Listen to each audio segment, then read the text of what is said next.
కోసం వచ్చిన లక్ష్మి భరత్ దంపతులకు ముగ్గురు సంతానం. చిన్నవాడైన బాబు కుక్కల దాడిలో చనిపోయాడు. ఇంతకీ రాత్రి ఏం జరిగింది, ఆ సమయంలో ఎవరూ లేరా అనే విషయాలపై మరిన్ని డీటెయిల్స్ మా ప్రతినిధి సుజాత అందిస్తారు. దాడిలో మరొక బాలుడు మృతి చెందాడు. 16 నెలల బాలుడు ఆడుకుంటున్నటువంటి సమయంలో కుక్కల దాడి చేయడంతో ఆ బాబు మరణించినటువంటి ఘటన జవహర్ నగర్లో చోటు చేసుకుంది. ఇక్కడ ఉన్నటువంటి స్థానికులు ఆగ్రహం వ్యక్తం చేస్తున్నారు. అసలు ఏం జరిగిందో స్వయాన చూసినటువంటి వ్యక్తి మనతో ఉన్నారు. చెప్పండి అమ్మా, ఏ టైంలో జరిగింది ఇది? అసలు ఇది 8:30 మధ్యలో మేడం. మేము ఇక్కడ నీళ్ళు పట్టుకుంటుంటే ఇక్కడ అన్ని కుక్కలు ఉరుకుతుంటే ఏమైందని మేము అక్కడ వెళ్ళినాము. వెళ్ళే వరకు కవర్ గిట్లా గుంజుతుందేమో అనుకున్నాము. కుక్కలు ఇట్లా బాబుని తీస్తుండని తెలుసలేదు. చీకటి ఉంది మేడం, ఇక్కడ ఒక లైట్ కూడా ఉండదు. ఇక్కడ మేము రావాలంటే చాలా చీకట్లు, ఇక్కడ గంజే వాళ్ళు ఉంటారు. మేము ఇక్కడ రాము ఎక్కువ.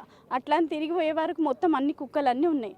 అయితే షాప్ అయిన నేను పిలిచి, అన్న ఎలగొట్టుండ్రి, అక్కడ ఏమో తింటున్నాయి కదా, ఏందో అది చూద్దామంటే వెళ్ళినాము. వెళ్ళే వరకు ఆయన కుక్కల్ని ఎలగొట్టిండు. కుక్కల్ని ఎలగొట్టే వరకు బాబు ఉండు మేడం. ఒక ఆయన అప్పుడే వచ్చిండు బండి పైన వచ్చి, అన్న జర లైట్ పెట్టవాడు ఏమో మెసులుతుంది అని అంటే పెట్టిండు. లైట్ పెట్టాక నా బాబు ఇట్లా తల్లాడుతుండు మేడం. నేనైతే చూడలేకపోయినా. నైట్ అయితే మన ఎత్తుకుందాం, మన ఎత్తుకునికి రాలేదు మేడం. వాడు నైట్ నుంచి నాకు బేడ్లో తిరుగుతున్నాడు.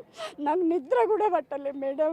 చాలా ఇది ఉంది కుక్కల వల్ల. ఈ చికెన్ వల్లనే ఆ వాసనకి అంతలా మొత్తం ఇది బ్రెయిన్ మొత్తం ఇది లేదు మేడం. మొత్తం ఈ చెంప ఇవన్నీ కొరికేసినాయి. ఇవన్నీ చూడాలన్నా కానీ ఆ పరిస్థితులు నాకు చూడలేకపోయినా మేడం. గజగజ కాలు చేతులు వణుకుతున్నాయి. మా మొగోళ్ళంతా ఎవరు లేరు ఆ టైంకి. అయితే మొగోళ్ళు ఎవరు ఉండరు కదా మేడం.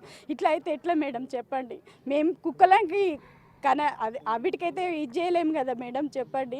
ఇంత వాళ్ళ మమ్మీ అయితే పడిపోయింది. ఆ బాబు ముంగడికనే పోయింది. తన బాబాని కూడా గుర్తుపట్టుకోలేదు మేడం. ఆమె షాప్ కని వెళ్ళింది. అట్లా వెళ్ళి ఆ బాబు ముంగడికనే వాళ్ళు వెళ్ళిండ్రు. అంత పరిస్థితి ఉంది మేడం ఇక్కడ. ఈ కుక్కలతో చాలా పరిశాన్ అవుతుంది. మా మొగోళ్ళు రావడానికి కూడా భయపడుతున్నారు. మొగోళ్ళ పైన కూడా ఎక్కుతున్నాయి కుక్కలు. ఎన్ని కుక్కలు ఉన్నాయమ్మా ఆ సమయంలో? కుక్కలు 20-30 కుక్కలు ఉన్నాయి మేడం. ఎట్లా ఎలగొట్టాలో నాకు అర్థమైతలేదు. రాళ్ళ తీసుకొని ఇట్లా కొట్టినా పోతలేవు. బాబుని మాత్రం విడవలేము మేడం. ఆయన ఇట్లా మెసులుతుండు మేడం. చిన్న బాబు, వానికి ఇంకా 3 నెలలు అయితే సంవత్సరం పడుతుంది. వాళ్ళ అమ్మనైనా అదేంది ఇక్కడ వచ్చి బతుకుదెరువు గురించి అని వచ్చిర్రు మేడం. బతుకుదెరువు గురించి అని వచ్చి వాళ్ళ బాబునే ఒడగొట్టుకుడు మేడం. నాకు అదే బాధ అనిపిస్తుంది. చాలా అన్యాయం మేడం ఇది. అని చూసినప్పటి నుంచి నాకు అసలు ఏం చేయాలో కూడా అర్థమవుతలేదు. చాలా ఇది ఉంది మేడం. చేసేది ఏంటంటే గవర్నమెంట్ చాలా చర్య తీసుకోవాలి మేడం. ఈ వాళ్ళు వచ్చి ఎన్ని రోజులు అవుతుంది? ఏం పని చేస్తారు వాళ్ళు పని గురించి అని ఇక్కడ వచ్చిర్రు మేడం. బతుకు తెరువు గురించి అని ఇక్కడ వచ్చిండ్రు. అప్పుడే ఉప్మా తినిపించింది వాళ్ళ అమ్మ. నేను ఇక్కడ నల్ల బంద్ చేయనికని వచ్చిన. వాడు ఆడుకుంటుండే, వాడిని చూసిన నేను అప్పుడు మంచిగానే ఆడుకుంటుండు. అంత జనమే. ఇప్పుడు ఈ లైట్లు గిట్లా ఉంటే ఎవరమన్నా ఒకరు మేము అన్ని కాపాడగలుగుతుంటుంది. ఈ లైట్లు లేని వాళ్ళని ఇలా బాబు పోయిండు మేడం. ఇక ఇక్కడ రావడానికి మాకు చాలా భయం అవుతుంది నైట్ పూట. లోకల్ లీడర్స్ కానీ లేకపోతే లైట్ల గురించి ఆఫీసర్ కానీ ఎప్పుడైనా 2 నెలల నుంచి చెప్తున్నాం మేడం, ఇక్కడ లైట్లు వేయండి, నైట్ పూట ఇక్కడ రావడానికి మాకు భయం అవుతుంది. మేము చెత్త పడేయాలన్నా మేము రాము మేడం. ఇక్కడ గంజాయి వాళ్ళు కూడా ఎక్కువ ఉంటారు, పైనకి వస్తుంటారు. మా మగవాళ్ళు ఇక్కడ తీసుకొచ్చి వేస్తారు. ఇక్కడ మాత్రం వేయొద్దు మేడం. చికెన్ షాప్ వల్ల దానివల్లనే ఇక్కడ ప్రాబ్లం అవుతుంది మేడం.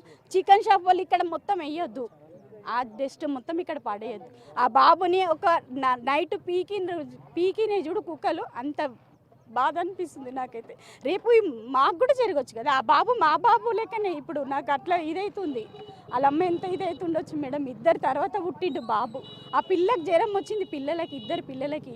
వాళ్ళు ఇప్పుడు ఎట్లా పోతారు మేడం చెప్పండి. ఎంతమంది అమ్మ వాళ్ళకి? ఎంతమంది అబ్బాయిలు? ఒక బాబు మేడం. 8 సంవత్సరాల తర్వాత పుట్టిండు ఆ బాబు ఆమెకి.